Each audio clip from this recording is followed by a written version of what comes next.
आया वो कोऑर्डिनेट के कुछ और वर्ड प्रॉब्लम्स हम लोग देखेंगे, ठीक है। आज जैसे ये वर्ड प्रॉब्लम बोला, find the equation of a line which passes through the point इतना and cut off intercept on the axis which are equal in magnitude but opposite in sign. बोल रहा है कि एक्सिस पे इंटरसेप्ट कट कर रहा है। देखो इंटरसेप्ट वाला क्वेश्चन आ गया, तो इंटरसेप्ट फॉर्म पढ़ाया है मैंने आपको, x by a plus Y by B is equal to 1। तो बेसिकली क्वेश्चन क्या बोल रहा है कि एक लाइन है जो इक्वल इंटरसेप्ट कट कर रहा है। जो इंटरसेप्ट x पे कट कर रहा है वही y पे भी कट कर रहा है। अगर x पे इंटरसेप्ट मान लो a बना रहा है तो y पे भी इंटरसेप्ट a ही बना रहा है, बट अपोजिट इन साइन है। अगर x का इंटरसेप्ट a है तो y का इंटरसेप्ट माइनस a है। बस यही चेंज है दोनों में, समझ जाइए बढ़िया से। बोल रहा है कि एक लाइन जो है जिसका इक्वेशन फाइंड करना है, find the equation of a line, एक लाइन का इक्वेशन फाइंड करना है विच पासेस थ्रू द पॉइंट, जो किसी एक पॉइंट से पास कर रहा है। कौन सा पॉइंट? 3-5 से पास कर रहा है। And cut off intercept, intercept मतलब एक्स एक्सिस वाई एक्सिस पे जहां पे कट करता है उसको इंटरसेप्ट बोलते हैं। ऑन द एक्सिस, एक्सिस मतलब एक्स एक्सिस वाई एक्सिस दोनों पे, which are equal in magnitude, magnitude equal है, मैग्नीट्यूड मतलब वैल्यू। जैसे इसका वैल्यू a होगा तो इसका भी वैल्यू a होगा, बट अपोजिट इन साइन, मतलब इसका a होगा तो इसका माइनस a होगा, ठीक है। तो हम यहां पे लेट कर लेंगे, let the x intercept be a and y intercept be minus है। एक्स इंटरसेप्ट हमने मान लिया ए और वाई इंटरसेप्ट क्या मान लिया? वो माइनस है। अब एक्स इंटरसेप्ट ए है और वाई इंटरसेप्ट मेरा माइनस ए है। हमको क्या होता है, हम जानते हैं, we know that equation of a straight line, एक स्ट्रेट लाइन का जो इक्वेशन होता है बाबू वो क्या होता है? एक्स बटा A plus Y by B is equal to 1। X बटा ए मतलब एक्स इंटरसेप्ट, वाई बटा बी मतलब वाई इंटरसेप्ट। तो यहाँ बी की जगह पे क्या होगा? यहाँ बी की जगह पे होगा माइनस ए, क्योंकि y इंटरसेप्ट क्या है? Minus a. Minus a is equal to 1, यानी यहां से क्या आएगा? x minus y is equal to a. Minus यहां चला गया, एलसीएम लिया तो इसका एलसीएम a आएगा, a जाके यहां मल्टीप्लाई हो गया। अब ये मेरा इक्वेशन आ गया। अब बोल रहा है एबव इक्वेशन, देखो यही ना, इस लाइन का ही इक्वेशन है ना, और ये इक्वेशन एक पॉइंट से पास कर रहा है, तो लिखेंगे above equation, above equation passing through, pass कर रहा है कहां से बाबू? 3-5 से, passing through 3-5। So it must satisfy the above equation. तो ये एबव इक्वेशन को क्या करना चाहिए? ऑब्वियसली बात है, सेटिस्फाई करना चाहिए। यहां पुट करेंगे x की जगह पे 3, y की जगह पे -5 पुट करेंगे, तो minus minus plus 5 is equal to a। मतलब a बराबर क्या आ गया बाबू? 8। a बराबर आ गया 8। अब a की वैल्यू हमको निकल गई, बेसिकली वही निकालना था। तो मेरा रिक्वायर्ड इक्वेशन क्या हो जाएगा? रिक्वायर्ड इक्वेशन a की वैल्यू यहां रख दीजिए, ये यानी क्या हो जाएगा? x minus y is equal to 8, यानी x minus y minus 8 is equal to 0। यही मेरा equation of a straight line हो गया। ओके, छापिए। आइए एक और क्वेश्चन देखते हैं। बोल रहा है, एक और क्वेश्चन है, बोल रहा है find the equation of a line which passes through the point, एक पॉइंट 22-6 से पास कर रहा है, whose intercept on the x axis exceeds the intercept on the y axis by 5। देखो बढ़िया समझो ये क्वेश्चन, क्योंकि आप लोग बहुत सारे बच्चे बिहार बोर्ड से होते हैं तो उनको हिंदी इंग्लिश में प्रॉब्लम होता है बाबू, तो इंग्लिश में ही क्वेश्चन सॉल्व करना होगा आपको। हिंदी को थोड़ा सा आपको समझना होगा कि कैसे हिंदी में ट्रांसलेट करते हैं, एक वर्ड को आपको समझना होगा। जैसे बोला find the equation of a line which passes through the point, एक ऐसा लाइन का इक्वेशन निकालना है जो 22-6 से पास कर रहा है। ये तो समझ में आ रहा होगा आपको। whose intercepts on the x axis, जिसका x axis का इंटरसेप्ट exceeds का मतलब बढ़ जाता है, exceeds मतलब ज्यादा है, बढ़ जाता है, the intercept on the y axis के इंटरसेप्ट से कितना बढ़ जाता है? 5, यानी x इंटरसेप्ट y इंटरसेप्ट से 5 ज्यादा है। कहने का इसका सिंपल सा मतलब क्या बाबू? कि x का इंटरसेप्ट y इंटरसेप्ट से 5 ज्यादा है। बोल रहा है x axis, intercept on the x axis exceeds, बढ़ जाता है एक्स एक्सिस का intercept on the y axis by 5 से बढ़ जाता है। तो हम यहां लेट करेंगे, सॉल्यूशन में जाएंगे तो लेट कर लेंगे, let the Y intercept B A. अगर हम वाई इंटरसेप्ट को ए मानते हैं, देन एक्स इंटरसेप्ट क्या हो जाएगा बाबू, एक्स इंटरसेप्ट हो जाएगा a+5। क्यों? क्योंकि y इंटरसेप्ट से 5 ज्यादा है। अगर y इंटरसेप्ट मान लो 2 है तो उसमें 5 ऐड करेंगे तब ना वो 5 ज्यादा होगा। तो उसी तरह से 5 ज्यादा हमने मान लिया a+5। अब क्या करेंगे बच्चा, अब हम रिक्वायर्ड इक्वेशन लिखेंगे। रिक्वायर्ड इक्वेशन मेरा क्या है, रिक्वायर्ड इक्वेशन ऑफ लाइन क्या होता है मेरा इक्वेशन, x बटा x इंटरसेप्ट, x इंटरसेप्ट क्या है a+5, y बटा b इंटरसेप्ट क्या है a इज इक्वल टू 1।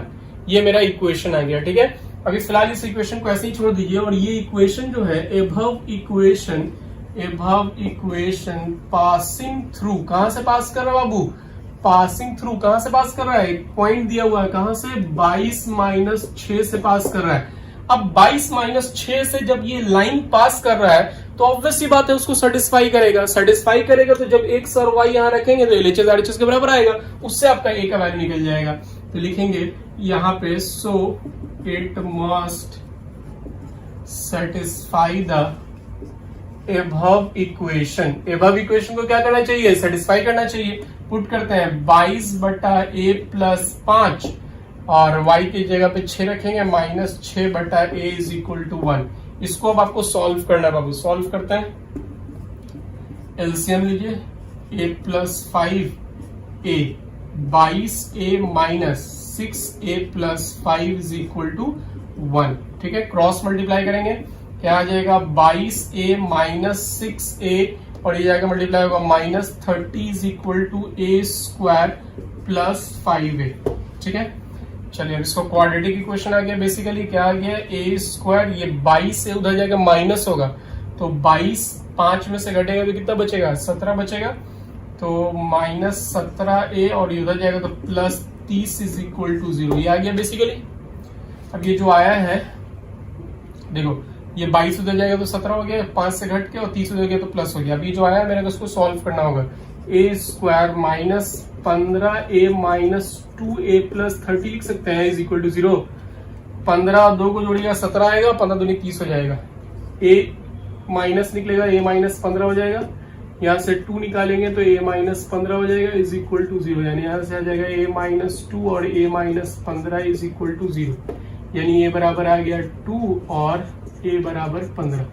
दो वैल्यू आ गई a की, ठीक है। तो दोनों में से कोई भी वैल्यू को हम लोग इस्तेमाल कर सकते हैं इक्वेशंस के अंदर में, यानी 2 इक्वेशन यहाँ पे आएगा। 2 वैल्यू आया तो 2 इक्वेशन आएगा। एक बार यहाँ पे a बराबर 2 रखेंगे तो 5 + 2 7 हो जाएगा और एक बार 15 रखेंगे, 15 + 5 20 हो जाएगा। 2 बार रखेंगे, ठीक है। एक रखेंगे x बटा 2 रख रहे हैं मान लो तो कितना हो जाएगा 5 2 7 प्लस y बटा 2 इज इक्वल टू 1। पहला इक्वेशन यहाँ से सॉल्व कर लीजिएगा, आ जाएगा। दूसरा रखेंगे 15 तो 15 5 20 प्लस y बटा 15 इज इक्वल टू 1। इसको भी सॉल्व कीजिएगा, आपका आंसर आ जाएगा, ठीक है। समझ में आ रही बात कैसे बना? तो इस तरह से बेसिकली क्वेश्चन बनाते हैं बाबू। क्वेश्चन पढ़ के आपको समझना पड़ेगा वर्ड प्रॉब्लम क्या बोल रहा है, उसके बाद ही क्वेश्चन आपसे सॉल्व होगा। ओके, छापिए और क्वेश्चन देखते हैं। आइए बाबू एक और क्वेश्चन देखते हैं। बोल रहा है, क्वेश्चन क्या बोल रहा है, the straight line passing through the point -5 2। एक स्ट्रेट लाइन जो है वो 5 2 पॉइंट से पास कर रहा है and the portion of the line intercepted between the axis is divided at the point in the ratio 2:3. Find the equation of the line। बोल रहा है बेसिकली क्या कि एक लाइन जो है वो पास कर रहा है -5 2 से, ठीक है। -5 2 से पास कर रहा है, ये -5 2 से कहीं पे पास कर रहा है, -5 2 से पास कर रहा है। बोल रहा है क्या कि the portion of the line intercepted between the axis is divided at the point. इस पॉइंट पे डिवाइड हो रहा है कितने में, 2:3 में। कितने पे डिवाइड हो रहा है, 2:3 में। बोल रहा है कि ये जो लाइन है, ये जो मान लो कोई लाइन है ए बी, ये 2:3 में डिवाइड हो रहा है। कितने में डिवाइड हो रहा है, 2:3 में। कौन से पॉइंट पे, एट दैट पॉइंट। बोल रहा है ना, एट द पॉइंट, उस पॉइंट पे। कौन सा पॉइंट, जो उस पॉइंट से पास कर रहा है 5 - 2, इस पॉइंट पे ये दोनों लाइन जो है वो 2:3 में डिवाइड हो रहा है। ये 2 पार्ट है, ये 3 पार्ट है, 2:3 में डिवाइड हो रहा है। तो बेसिकली अगर हम इसको मान रहे हैं, यहाँ पर मान लो डी मान रहे हैं, तो लिखेंगे यहाँ पे सॉल्यूशन में कि D divides A be in कितना 2:3। ए बी को कितने रेशियो में डिवाइड करा है 2:3 में। और ए यहाँ पे क्या होगा बाबू, ए होगा A0, ठीक है ना। एक्स इंटरसेप्ट होगा, वाई इंटरसेप्ट नहीं होगा, क्योंकि एक्स एक्सिस पे कट करा तो वाई 0 होगा। और ये क्या होगा, तो ये होगा बेसिकली 0B, ठीक है, ये हमको पता है। तो अब हम यहाँ पे सेक्शन फॉर्मूला लगाएंगे, ठीक है। तो लिखेंगे by using section formula. Section फॉर्मूले का इस्तेमाल करके हम लोग निकालेंगे x बराबर सेक्शन फॉर्मूला में क्या होता है, mx2 प्लस nx1 बटा m प्लस n होता है। x तुम्हारा क्या है -5, -5 इज इक्वल टू m क्या है तुम्हारा, m है 2 इंटू x2 क्या है 0 प्लस 3 इंटू x1 क्या है a बटा 2 प्लस 3 यानी m प्लस n। और y निकालेगा फॉर्मूला क्या होता है बाबू, my2 प्लस ny1 बटा m प्लस n, ठीक है। तो यहाँ पे y निकालने के लिए y की वैल्यू तो आपको दी हुई है, कितना दिया हुआ है 2, ठीक है।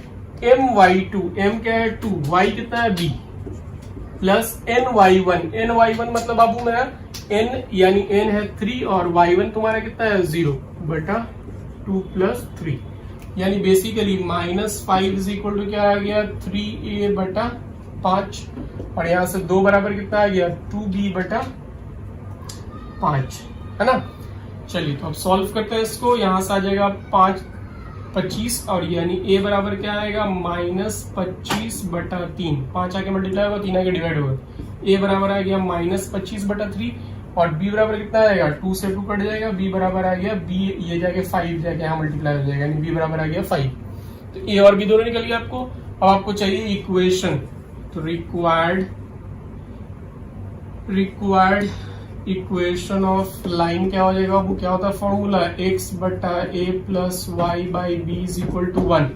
तो यहाँ से आपको पता है x बाई ए कितना है -25/3 -25/3 प्लस y बाई बी यानी y by 5 is equal to 1। 3 ऊपर चला जाएगा, -3x बटा 25 plus y by 5 is equal to 1। LCM लेंगे 25 -3x 5 जाके मल्टीप्लाई होगा 5y इज इक्वल टू 1 है, 25 जाके मल्टीप्लाई होगा -3x plus 5y is equal to 25। अगर उसको भी इधर ले जाएंगे तो 3x minus 5y plus 25 is equal to 0 मेरा आंसर हो गया, ठीक है। छापिए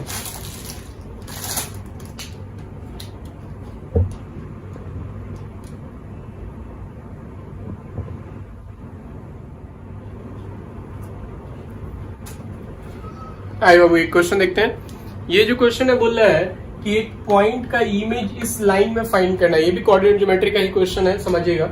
बोल रहा है एक लाइन दिया हुआ है, बोल रहा है ये लाइन जो है x माइनस 3y प्लस 4 है। इस लाइन के ऊपर एक ऑब्जेक्ट रखा हुआ है P.12 पे। अब इस जो P.12 पे एक ऑब्जेक्ट रखा हुआ है, अब इसको एक मिरर कंसिडर करके, इस लाइन को एक मिरर कंसिडर करके इसका इमेज फॉर्म करना है, ठीक है। इस पॉइंट पे Q पॉइंट पे इसका इमेज फॉर्म करना है। तो ऑब्वियसली बात है ये P.12 है तो Q पे इसका इमेज बनेगा, P पे .12 है तो Q पे इसका इमेज बनने जाएगा। क्योंकि आप जानते हैं कि जो अगर एक ये प्लेन मिरर की तरह है तो प्लेन मिरर का जो इमेज डिस्टेंस होता है वो ऑब्जेक्ट डिस्टेंस के बराबर होता है। तो जितना ये ऊपर होगा उतना ही नीचे होगा, जितना ऊपर ऑब्जेक्ट डिस्टेंस उतना ही नीचे इमेज डिस्टेंस। तो हम मान लेते हैं ये जो Q है मेरा, इसको हम अल्फा बीटा मान लेते हैं। इसी वैल्यू निकालना है हमको, बोल रहा है ना find the image of the point. इस पॉइंट का इमेज निकालना है, तो इमेज अल्फा बीटा क्या होगा ये हमको फाइंड करना है। तो हम मान लेते हैं कि ये मेरा PQ लाइन है, ये मेरा AB एक मिरर है, ठीक है। AB एक मिरर है मान लेते हैं। तो AB का इक्वेशन हम लोगों को दिया हुआ, तो AB का स्लोप निकल जाएगा, क्योंकि आप जानते हैं कि जो स्ट्रेट लाइन अगर कहीं पे कोई प्लेन मिरर में जो इमेज फॉर्म होता है उसका जो लाइन रे ऑफ लाइट होता है वो बेसिकली परपेंडिकुलर होता है, किस पे, मिरर पे परपेंडिकुलर होता है। स्ट्रेट लाइन आता है परपेंडिकुलर होता है, तो बेसिकली हम लोग इसको परपेंडिकुलर ले लिया। तो ये AB का इक्वेशन हमको दिया हुआ, तो यहाँ से स्लोप निकल जाएगा। हमको पता है इक्वेशन ऑफ AB मेरे पास क्या है x minus 3y plus 4 is equal to 0। तो यहाँ से स्लोप निकल जाएगा। स्लोप निकालते हैं, क्या आ जाएगा 3y is equal to x plus 4, 3y उधर ले गए y बराबर क्या आ जाएगा x बाई 3 प्लस 4/3, यानी y is equal to mx plus c से कंपेयर करेंगे तो स्लोप ऑफ AB मेरे पास आ जाएगा 1/3। स्लोप ऑफ AB आ गया, AB का स्लोप हम लोगों को पता चल गया, तो PQ का स्लोप क्या होगा, और ये वाला पॉइंट जो है ना बीच में, ये जो पॉइंट बीच में है इसको आप मान लीजिए D, क्या मान लेते हैं D। तो बाबू मेरा हम लोग क्या करेंगे, अभी सबसे पहले PQ का स्लोप निकालेंगे या PD का स्लोप, जो PD का स्लोप होगा वही PQ का स्लोप होगा। तो पहले मान लो PD का ही स्लोप निकाल लेते हैं, तो लिखेंगे here PD is perpendicular on AB, so slope of PD into slope of AB is equal to -1। Slope of PD into slope of AB कितना है 1/3 is equal to -1। Slope of PD is equal to क्या हो जाएगा -3। ठीक है, slope of PD क्या आ गया तुम्हारे पास -3 आ गया। स्लोप ऑफ PD हमको -3 निकल चुका है बाबू, और AB के स्लोप से हमने कंपेयर करके निकाल लिया। अब हमको स्लोप ऑफ PD पता चल गया, यानी इसका स्लोप, और यही PQ भी है, यानी PQ का भी स्लोप सेम है। पहले तो ये हो गया। अब दूसरा काम हम लोग क्या करेंगे कि हम लोग निकालेंगे इक्वेशन ऑफ PQ या PD, दोनों सेम चीज है, PD या PQ का इक्वेशन। तो PQ का स्लोप पता है और एक पॉइंट पता है, PQ का स्लोप आपको पता है और एक पॉइंट पता है, तो PQ का इक्वेशन निकल जाएगा। क्या होगा, यहाँ पे लिखेंगे PQ का slope is equal to PD का स्लोप इज इक्वल टू -3, दोनों सेम ही होगा। अब हम लोग इक्वेशन निकालेंगे, इक्वेशन ऑफ, यहाँ चलते हैं निकालते हैं इक्वेशन ऑफ PQ। तो PQ का equation m of PQ is equal to y minus y1 बटा x माइनस x1, एक पॉइंट दिया हुआ है और एक स्लोप दिया हुआ है। PQ का m क्या है -3, y माइनस y1, y1 कितना है 2, x माइनस x1 कितना है 1, क्रॉस मल्टीप्लाई करेंगे -3x plus 3 is equal to y minus 2, इसको उधर ले जाएंगे क्या आ जाएगा 3x प्लस y, इसको भी उधर ले जाएंगे क्या हो जाएगा -5 इज इक्वल टू 0। ये आ गया इक्वेशन ऑफ PQ। PQ का इक्वेशन और AB का इक्वेशन ऑलरेडी दिया हुआ है, तो दोनों का इक्वेशन सॉल्व कीजिएगा तो D पॉइंट आ जाएगा आपके पास। सॉल्व करते हैं, पहला इक्वेशन ये है और एक ये, ठीक है, दोनों को सॉल्व करते हैं। क्या करेंगे, इसमें 3 से मल्टीप्लाई करके इसको ऐड कर दो, ये इक्वेशन नंबर 1 मान लो, इसको इक्वेशन नंबर 2 लिखेंगे। On multiplying equation number 2/3 then add with 1 से ऐड करते हैं, ठीक है, 3 से 2 में मल्टीप्लाई करेंगे तो 1 तो मेरा क्या है x minus 3y plus 4 is equal to 0, इसमें 3 से मल्टीप्लाई कर रहे हैं क्या हो जाएगा 9x plus 3y minus 15 is equal to 0। Solve करेंगे, ऐड करेंगे, कट जाएगा, ये कितना हो जाएगा 10x, और यहाँ पे कितना आएगा -11 इज इक्वल टू 0, यानी x बराबर क्या हो गया 11/10। x की वैल्यू आ गई, d का मेरा x निकल गया, y निकालेंगे तो x/10 को यहाँ पुट कर देते हैं, कितना हो जाएगा यहाँ पे पुट करने पे, लिखते हैं पुट x बराबर 11/10 इन इक्वेशन नंबर 1 2, किसी में भी x रखते हैं यहाँ पे, 33/10 plus y minus 5 is equal to 0। तो y बराबर क्या आ गया 5 माइनस 33/10, सब्ट्रैक्ट कीजिए, यहाँ पे ले जाइए 50 में से 33 घटाइए 17 आएगा, 17/10 y की वैल्यू आ गई 17/10। अब आपके पास निकल गया D पॉइंट, D आपके पास क्या आ गया पॉइंट, D आपके पास पता चल गया 11/10 और 17/10 निकल गया।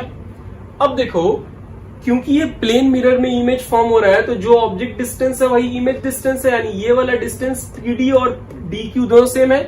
लिखेंगे according to laws of plane mirror